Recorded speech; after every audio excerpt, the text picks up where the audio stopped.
So you probably clicked on this video because you want to be convinced on starting a YouTube channel, but you just don't know how. Well, trust me, I was the same a few months ago. By the end of this video, hopefully you should be convinced into starting one, and you should learn a few new things about YouTube. 1.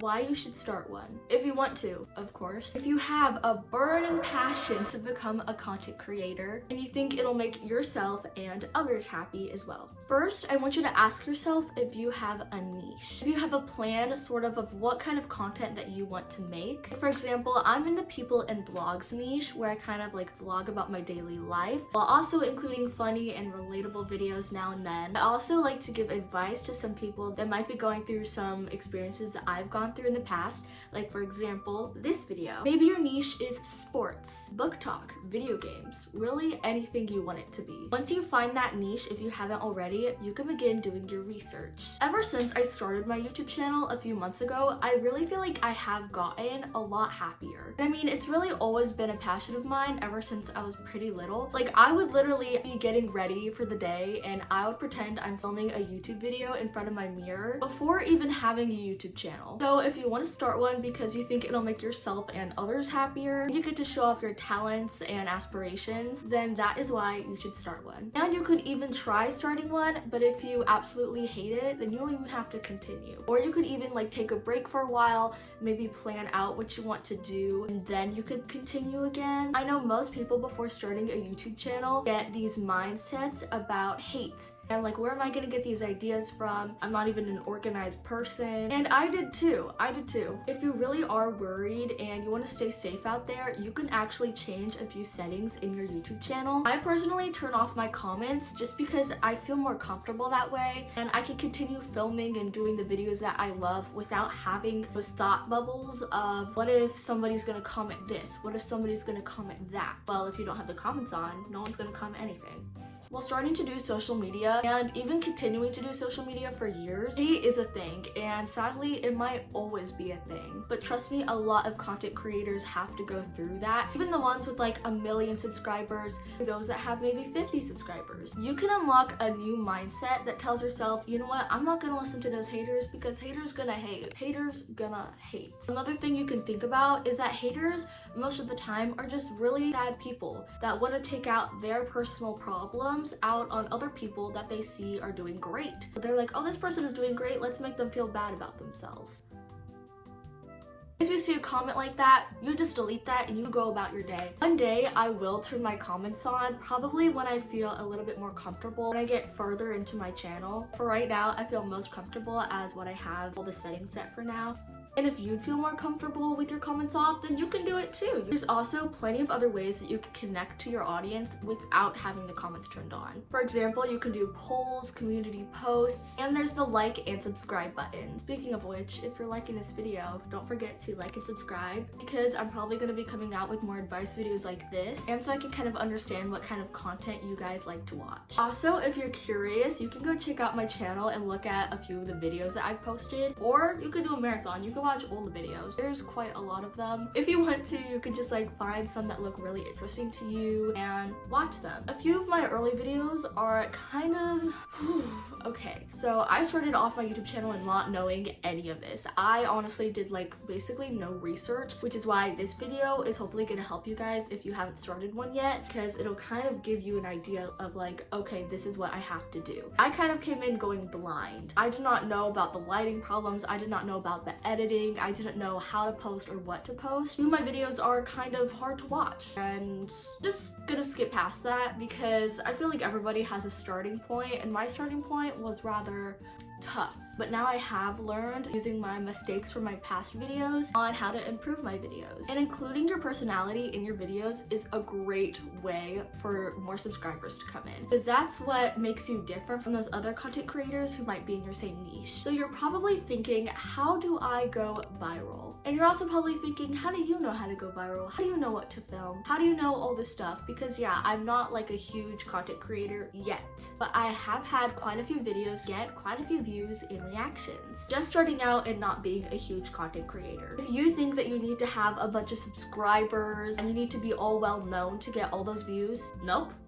Nope. I first started thinking when I started this channel, I was probably not going to get a lot of views on my videos because I was not well known. But you know, all those YouTubers that are well known now all start somewhere. They all start not being known and then becoming known. My first YouTube short that ever got a lot more views than other videos I posted was about 4 months ago, about a month and a half into starting my YouTube channel. The video was about the summer I turned pretty, which was a pretty viral topic at the time because season 3, the final season, was just coming out and it was summer. It's like a pretty gigantic TV show. Now, Jeremiah or Conrad has always been a huge internet question. So knowing that in my brain, I kind of added that into the video. So I popped a poll on the YouTube short I made saying Jeremiah or Conrad. I put on a viral sound from the Summer I Turned Pretty show, and suddenly a bunch of views started rushing in. My best friend texted me and she was like, girl, you have like 600 views on this video right now. And I was like, there is no way. I checked, the views were rushing in. I never experienced anything like that before. It was crazy. Like my heart was palpitating and I was like, whoa, whoa, whoa, what is happening? Not only were views happening, but people were interacting with the poll. People were liking it. People were subscribing. The more people interact with your videos, the more it's going to show up on people's feed and people's For You pages. Now the video's at 1.4k views, 334 votes on the poll, Conrad being the winner, and 30 likes. Another YouTube short with the largest amount of views I've ever gotten on my channel has 51,677 views. With 757 likes, I gained 9 subscribers from it.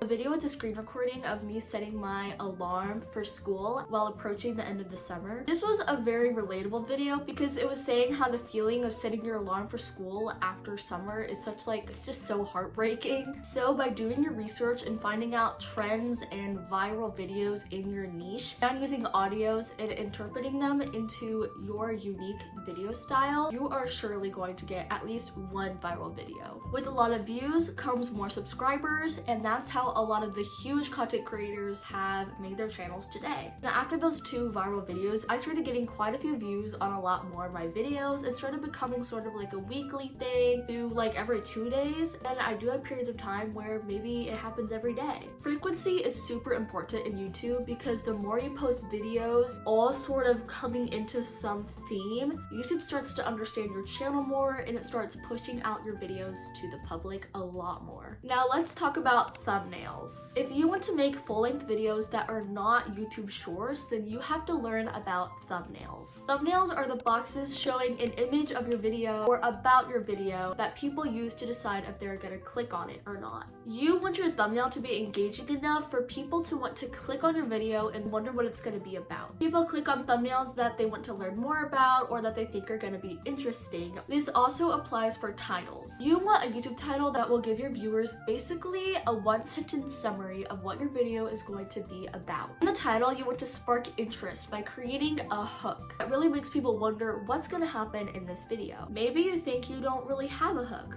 but trust me, you probably do. If you want to do a vlog or maybe a popular video like waking up at 5 a.m. for a week, your title could be something like, I tried waking up at 5 a.m. for a week, ...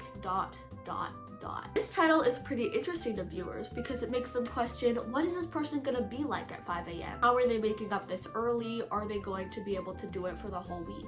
If your thumbnail matches the curiosity of your title, then people are going to click. A way to check if your thumbnails and titles are working is by going into your YouTube Analytics and YouTube Studio and finding your CTR, click-through rate. Through Analytics, you can also find how many impressions, how many times the video has popped up on the YouTube homepage for people, and how many views you got from the homepage. YouTube Studio is a great tool for researching your own channel, figuring out what's working and what's not working for you. I personally check mine like basically every day. This is an important one. You want the quality of your videos to be well thought out and good, meaning you need a good editing app, you need a good setting, good lighting, and you want to seem more or less professional. YouTube is actually many people's jobs, so if you think about it as a job, then that's sort of how you could bring your videos better together. My favorite editing app is CapCut, a super popular platform connected to TikTok. I love it so much, and I don't even have premium, but if you do want to get premium, you can buy premium. In the backgrounds of your videos, if you're doing a talking video, like for example, this one, you don't want a lot going into the background that will drive the attention away from you. Example, if if you have people walking around in the background and talking, that's going to distract your viewers and they'll most likely start to lose interest. Same with if your lighting is not working well. I myself struggle with getting that perfect background and I am trying to improve it. You don't want it to be super dark to the point where the viewers can't even see you. You also don't want it to be super bright to the point it's like you're staring directly at the sun. Dimmer but bright enough lighting is sort of what I try to do. If you have a window wherever you're filming, you could try to